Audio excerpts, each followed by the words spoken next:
حمید طویل نے خبر دی انس بن مالک سے کہ نبی کریم صلی اللہ علیہ وسلم 5 ہجری میں اپنے گھوڑے سے گر گئے تھے، جس سے آپ کی پنڈلی یا کندھا زخمی ہو گئے، اور آپ نے 1 مہینے تک اپنی بیویوں کے پاس نہ جانے کی قسم کھائی۔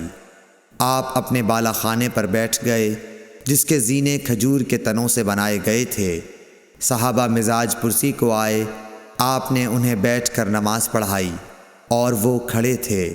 جب آپ نے سلام پھیرا تو فرمایا کہ امام اس لیے ہے کہ اس کی پیروی کی جائے، پس جب وہ تکبیر کہے تو تم بھی تکبیر کہو، اور جب وہ رکوع میں جائے تو تم بھی رکوع میں جاؤ، اور جب وہ سجدہ کرے تو تم بھی سجدہ کرو، اور اگر کھڑے ہو کر تمہیں نماز پڑھائے تو تم بھی کھڑے ہو کر نماز پڑھو۔